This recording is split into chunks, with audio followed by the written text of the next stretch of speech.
We've got plenty to talk about, from rain and storm chances tonight to another winter storm potentially still on the horizon. So let's just dive right in. First off, I know this is what a lot of people are talking about. The winter storm watch is already firing up in northeast Oklahoma and northwest Arkansas. That, of course, will be in effect until we get into Thursday evening.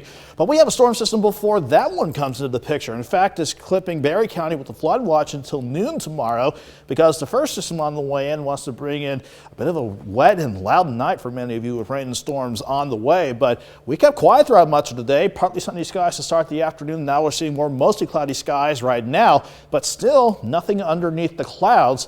But let me take you outside. Jordan and I were just ogling over this. We did not have this view an hour ago, but it's nice to see the amazing colors as the sun continues to set. So we're looking good as the evening gets underway. 66 in job with the south wind, trying to gust near 35.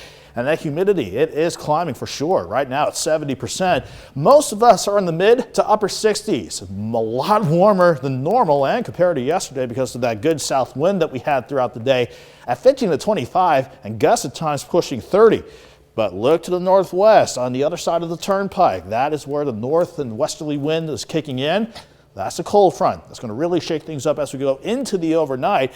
But we're going to stay mild up until about the midnight hour. Then as we go through the overnight, rain and storms and that passing front will drop us back into from the 30s out west to about the mid 50s on the Missouri side. So again, nothing out there right now, but we've got the beginnings of our moisture pooling together out in northwestern Texas. On that will certainly come into play later on as the cold front starts to work on in and the upper low coming out of New Mexico. That's one system though.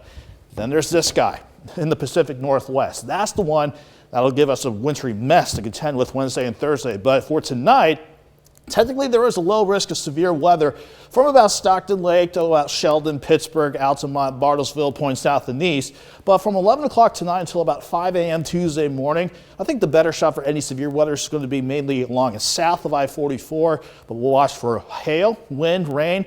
Can't rule out a low tornado threat as these storms get going. So let's see how they'll unfold.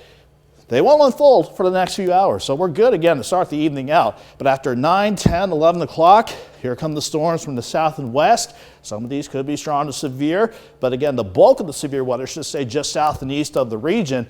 Then, on the passing cold front, we'll get rid of our rain chances by Tuesday morning, but temperatures spend all day going in the wrong direction. You can see how we turn quite a bit colder throughout the course of the day. 55 in the morning, 43 by noon, and down to 40 as we thankfully turn a bit drier as we go into Tuesday. But here's Wednesday afternoon. Snow, sleet, and freezing rain chances begin to pick up. We'll continue with sleet and freezing rain going into Thursday morning, and then we'll have this end of snow. That's the next system we got to keep a close eye on. In terms of how much, we're thinking most of us 1/10 to 1/4 of an inch, but south and east of I-44, that is potentially 1/4 to 1/2 an inch of ice.